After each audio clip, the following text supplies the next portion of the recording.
This is Breakfast Daily. Time now to look at our news review. You know, what is making it to the headlines today. I have here with me Jeffrey Kabuto-Kansi is from the Revenue Mobilization. Is it Africa?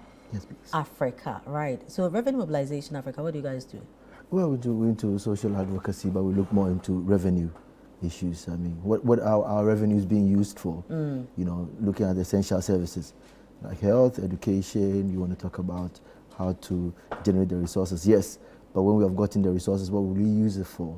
So follow all through. So far, how are we doing as a country? Oh, Ghana is not a poor country. We're just a poorly managed country. Okay. Yeah, if we do better, we can get better results. We're doing okay. We're in the middle line, but you can easily cross to the best line. Super. I think you're doing well, but why do you still support Manchester United? Well, we're having challenges like Ghana, but I mean, hopefully... Don't bring Ghana into this one. Sorry? Don't bring Ghana into it. So, like, it's a problem of poor management, just like the situation of Ghana. But then, once you have a hope for Ghana, you have hope for Manchester United. And you can also rely... Just take the two things. But do you realize that not all Ghanaians support Manchester United? Why are you generalizing the thing? Exactly, because me, I'm with Man City what I'm saying. And I don't see your point here. Yesterday's good things for Ghana, like when we're producing, when we're having every good thing, tells good about Manchester United. And then you go through the storms. But then there's still hope. Like this team is going to come back up there, like this country will get there. So just the two to compare. May it be unto you according to your faith. Anyway, so the EC registration, Jeff. Right, so now on the front page of the Chronicle, EC will fully roll out non-stop registration next year. This is the Director of Electoral Services, Dr. Srebo Kwaku, speaking. He says, we are revising the register to give those who have turned 18 years who want to take part in the district level election to get the opportunity to register so that next year we can now go out fully with a continuous voters register. Now you can find a story on page 3. It was a story done by Maxwell Ofori. Let me take some few lines in there. It says, the Electoral Commission has allayed the fears of the general public by assuring them of another chance to register to vote next year, as the current exercise is geared towards the upcoming district assembly elections. Now, according to the EC, it will undertake a full registration next year to ensure that all eligible voters are captured on the register for the 2024 general elections. Now, speaking on Newsfile on Joy News over the weekend, the Deputy Electoral Commissioner in charge of Electoral Services, Dr. Srebo Kwaku, indicated that the ongoing limited registration is to allow people who have turned 18 or those who just turned 18 years to vote in the district assembly elections. Quote, we are revising the register to give those who have turned 18 years old and want to take part in the district level election the opportunity to register, so the next year we can now go out fully with a continuous voter registration, unquote. He said the Commission has earned negative publicity over the limited voter registration exercise currently underway at its district offices. The NDC and some civil society organizations have vehemently spoken against the decision by the Commission to undertake the exercise at its district offices. So far, this is what has been going on. The EC still went on to conduct the registration exercise at its district offices, a move that the NDC and some civil society organizations spoke against. Jeffrey, I don't know, were you part of the CSOs who thought it should be opened, you know, to other areas and not just the district offices? Right. I mean, so if you asked me, I think we need to let everybody get to understand two very important things. Yeah. It is a right for every Ghanaian who is qualified within the line and brackets provided, like 18 years old, of sound mind, as the Constitution stipulates, etc., to be registered. Now, the second side of it is that it is a paid duty of an institution to ensure the registration of all these qualified persons. So if I'm qualified, I need to meet some criteria, right? And then it is somebody's duty. And nobody is doing anybody a favor. It's not a privilege. By your duty call as an electoral commission, you have to register all persons within that bracket. How do you do this? We might have to go back and look at how the exercise should be. There should be publicity, enough publicity. Everybody should know about it. I mean, you cannot have 100%, but then why there's exhausted means of getting it to everybody else. And then ensure that it's within the time frame. We know about that one. It actually should be accessible. That's very, very important. Yeah. And that is where this majority of the discussions has been. But let me exhaust it to go to transparency, so that people should have trust, and it should be transparent, a process, because it's going to lead to something that political parties and everybody in this country is interested in. Majority of the time, we look at it like, you know, it's not only for voting. That's what I'm saying. Majority of the people will be looking at it for the voting angle, but the voter card could be used for other things, you know. And the data could even confirm some data collected from somewhere for, you know, your own statistical projections that you could do for people who fall within the working class. I mean, GRA can sit back and look and say, these X number of people are really tax prone. I mean, if it comes to their projections, to confirm what they already have. So participatory in the sense that everybody must participate, so as long as you have qualified. And it should be inclusive. While planning for all these, think about the aged. Okay, that they are in the house. Somebody is giving an aged person care. The person must leave and go. It might be a young person who is also qualified now. So if you give a very wide distance, you cannot leave that aged person.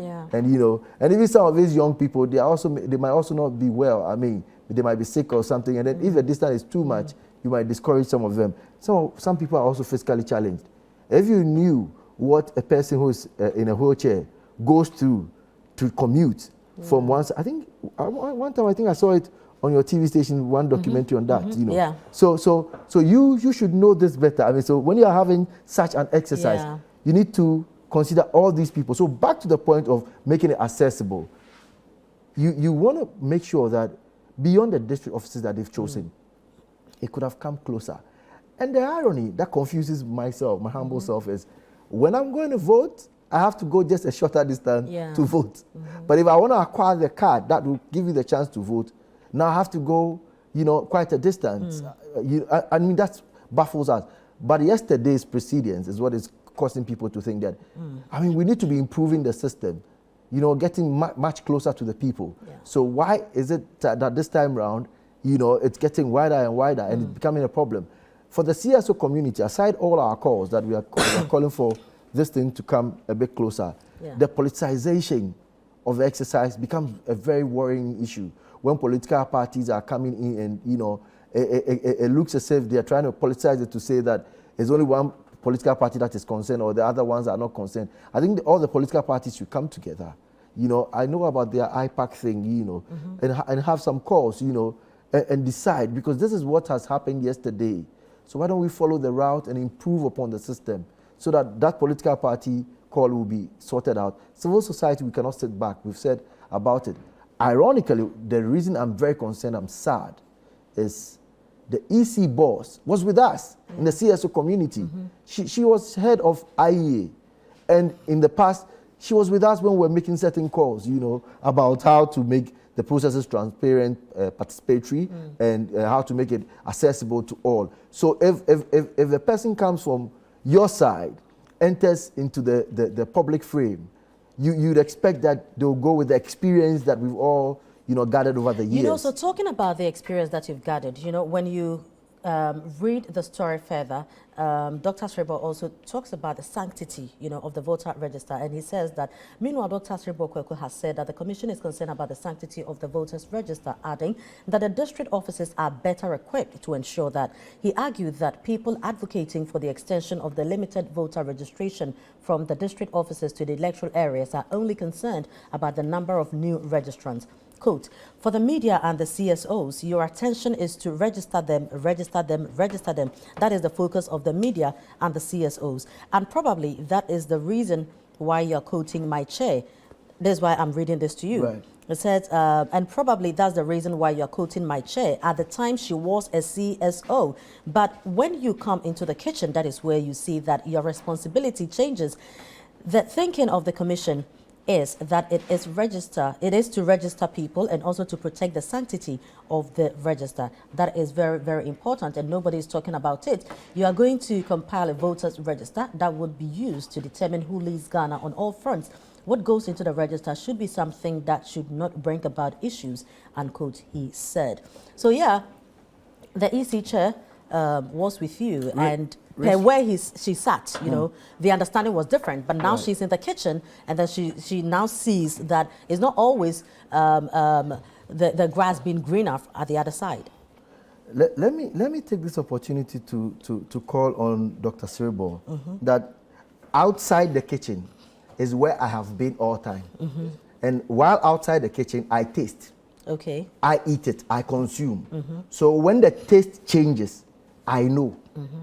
So what we are saying is that... But probably you were standing outside, tasting it, talking about the fact that there's no salt in the food. Right. But you get inside the kitchen, you realize that there's no salt in the kitchen. My angel, listen, all I'm saying is that while we were out here, we were out here with you, out here, we were eating and we were consuming, and we know the taste. We were looking at improving the taste. Yeah. When you go in there and the taste changes to the worst, you mean I should consume it and be happy? That is what he's saying. Because who is cooking the food? We were expecting that because you were out here with us, talking about some of the things that we could do to improve the taste. When you go in there, even with what resources is at your hand, you see, when CSOs, we talk about some of these issues, we look at several factors, like provision of equipment, the increasing the cost. Look, allocations to the EC, go and follow the budgetary allocations for this exercise and see whether there's been any shortcutting. Okay, they called for a budgetary allocation. You need to improve your processes. You need to improve your equipment. And so I was expecting him to say that last maybe 3 or 4 years, what amounts they got, over the period of 3 years, it's been cutting down. So then I can even get him. His excuse is very flimsy. I'm trying to really control myself. But for the EC boss, what we are saying is that we outlined certain processes that needed to have been improved. That we are saying we should be getting much closer to the people. When you come back and tell me your district officers are well equipped, yes, it is because you have decided to do that. Whilst equipping them, did you also think that ahead of time, yesterday what we did was that we spread all throughout, just like we do during the voting time. And we needed to get more tables, we needed to get more equipment. If that's what you are discussing with me here and telling me that you have a cut down of your budget that makes it impossible for you to do, then it's a budgetary issue. If you tell me that you are not able to get qualified persons, then it's a personal issue. And on that scores that I've mentioned, he cannot come out here and tell me about cost issues because he knows that the budgetary allocations has been consistently going higher. He knows that there are more qualified young people who are ready to help. There are more hands to support, qualified graduates all around the place who can actually exert energy into this exercise and improve it. So coming back to me, all I'm leaving is that I'm still really, really honestly and sincerely disappointed because I'm thinking, if I sat here with you, Frima, every day, and we talked about social issues, for example, education, and we have always complained that, look, there's SHS students have textbooks, okay? And one of the good things that this government has achieved is providing textbooks for them. Then we hear that they are going to get maybe, let's say, tablets for them or laptops for them. Then we've discussed these things on this table. And then the next time you have been privileged or we've given you the honor to serve this country as a minister. And then I hear that aside all the thoughts that we've talked and thought about things here, you go and buy tablets for the SHS student and leaving the basic students who are actually lying on their belly and writing. I can express my disappointment. Nothing should change. You should think from today and keep principle. Every time I tell people, look, from today, the issues that we have on the table, political coloration, tribal coloration, religious affiliation, they should not affect our thinking about what is right. What is right is right. What is wrong is wrong. No matter how you twist it. Look, truth is one. As in Tree, your people wonderfully said, Nukre ye bako. The truth is that over time, we've had more stations to register these persons. As we speak today, you've reduced the total number of spaces available for us to get more people registered. People are panicked about it, and it is not a political matter. It's a social issue. I've said, and I'll end with the two things I mentioned earlier on. I said it is one person in the box who is actually qualified by the constitutional provisions, sound mind, 18 years of age, plus other things to qualify. Two, it is an institution that has been paid with workers their duty to ensure that all these persons are registered. I leave it to the Constitution and good people of Ghana. Thank you very much for leaving it to us. We will decide. Now we've been joined in the studio by Mensa Thompson of ASEPA. Welcome, Mensa. Hello, Freeman. Thank you, and apologies for being late. I woke up this morning and my car won't start. Oh. So if you had to go and do voter registration?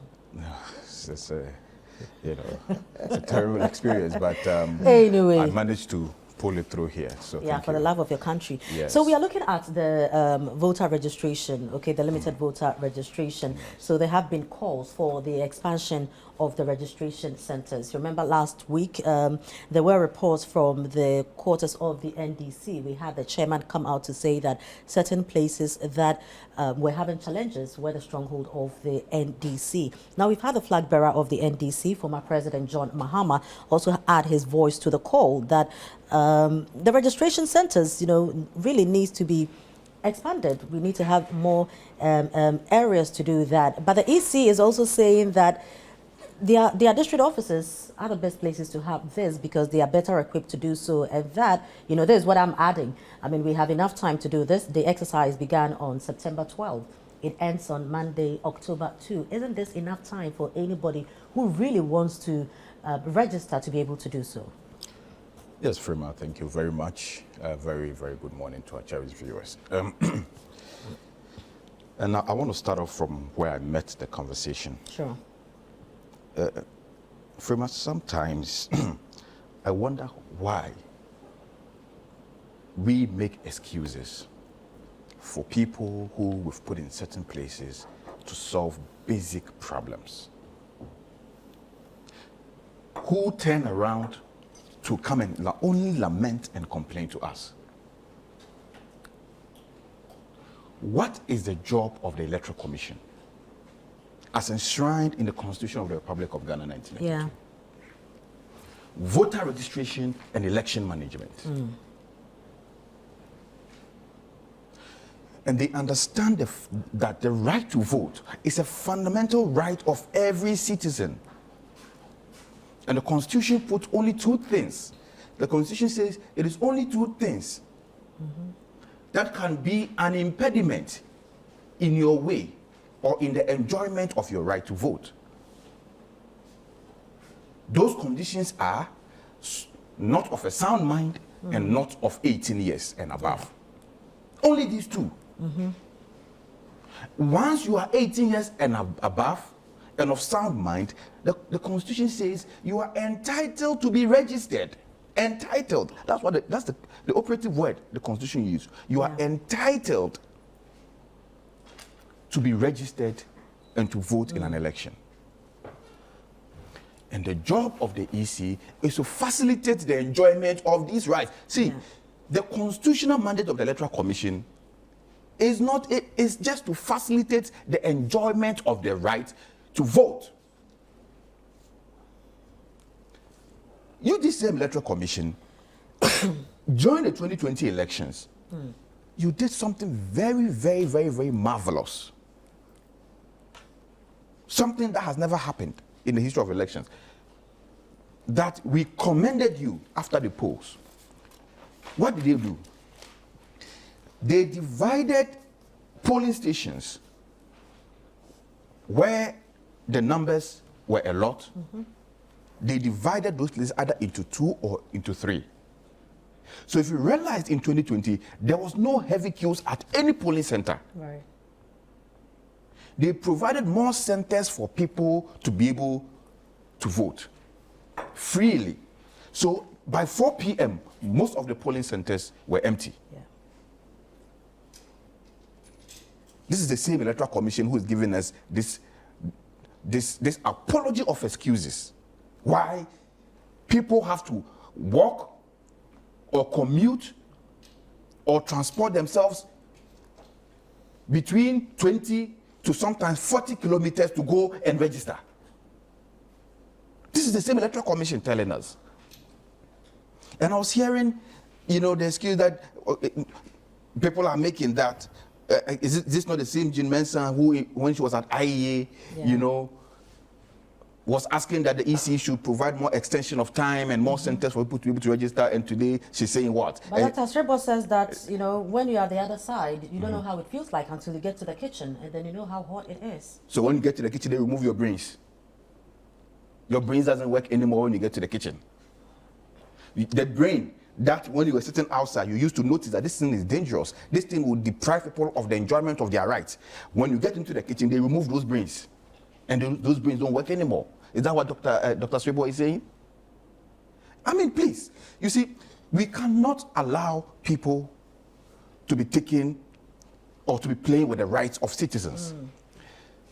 The right to vote, the right to demonstrate are rights. Nobody should try to tamper with those rights. We will not agree with anybody who, in their wildest of imaginations, attempt to interfere with the enjoyment of these rights. We won't. And I blame the opposition. I blame the opposition for what is happening. Why? Because for a long time, they've not been able to demonstrate to the EC that they will not tolerate her rubbish. What should they do?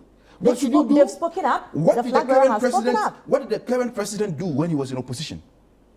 Do you think that President Kufuor in opposition will allow this reckless behavior of the Electoral Commission to go on? So, if you have an opposition that over time has become a toothless bulldog, backing it without biting, nothing, no action. No, so what do you expect them to do? What should they do beyond speaking to the issues? Beyond expressing their displeasure, what exactly should they do? We've seen opposition leaders in this country, and opposition in this country, when instances where the Electoral Commission has attempted to engage in such reckless actions, and we saw their reaction, we saw the posture of the opposition. And I'm saying that the former president just touring the polling centers and complaining is not enough. What should he do? You are still not answering my question. What should he do? Yes. Am I the opposition leader? But you have a problem with how they are going about their activities. They are okay, but you have a problem. So what should you expect?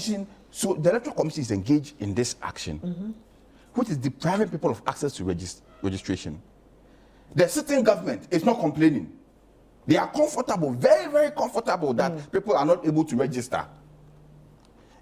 To the extent that they've gone at far length to even defend the Electoral Commission for depriving people access onto the voters' register. And the opposition, your response is that you sit down and you fold your arms and you lament. That is your response. And so if you continue this behavior, the EC will continue misbehaving. Because what the EC is engaged is clear misbehavior. Clear misbehavior. People have a right to vote. People have the right to be registered. You know, Eugene Mensah, you've worked in our space before. You understand the commuting challenges, the transportation networks. You know that some of the district offices are so far away. There are a lot of remote communities, places where you have to cross water to even go to a district center. Some of the places, the bridges have even broken Some places in the rainy season, the roads are inaccessible. And you sit down, and in your right sense, you say that all these people, however they get to the district office, you don't care. However, they're able to get their name, all the district offices. And then your machines are failing. There are queues, people are not go there today. By 6 p.m. you've closed, they have to go and come back the following day.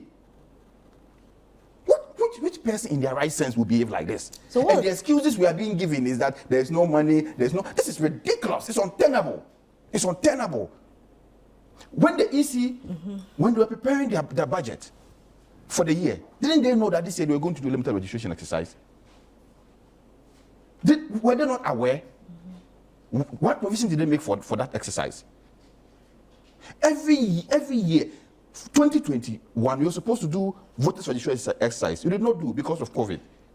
2022, you did not do because of COVID. So this year, this is the year that you must take into consideration all the backlog that you did not do. So this time, you should be having more centers. This is common sense. What sort of foolishness is this? Excuse my language. Relax. Calm down. Fema, please. Sometimes, we allow people to play with our senses as Ghanaians, and it's intolerable anymore. We can't tolerate this. But using such words won't change anything. Yeah, but their behavior is pure foolishness. Excuse my language. It's pure foolishness. Because if you're supposed to register even 1 million people in 2021, another 1 million in 2022, and in 2023, you could not do that. It means you have 2 million backlogs. So common sense should tell you that This year, if I want to open the register, I need to expand access. But it takes resources, it takes money. If they don't have, what should they do? The money that you're supposed to use for 2021, what did you do with that money? The money that you're supposed to use for the registration in 2022, what did you do with that money? Because every year, the EC's budget, allocations are made for limited voter registration. What did you do with the money in 2021? What did you do with the money in 2022? That in 2023, you are telling us, giving us these flimsy excuses, and telling us that you don't have money, and so what? People should go to hell. And every day, places where you are supposed to register about 5,000 people, you are registering 50 people a day, 40 people a day. Multiply that by 3 weeks, and see the number of people you are getting. And you say that we shouldn't call this behavior misbehavior or foolishness? Which person in their mind will sit down, in their right thinking mind, and say that, okay, I want to put an impediment in the way of people to be able to register. I don't care. And what even created suspicion is why the government is so comfortable with what the EC is doing. They are so happy. Why do you say they are so happy? But I don't know the ones defending them.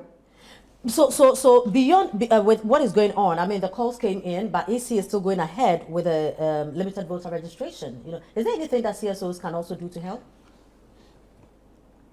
An action has been filed in court. Yeah.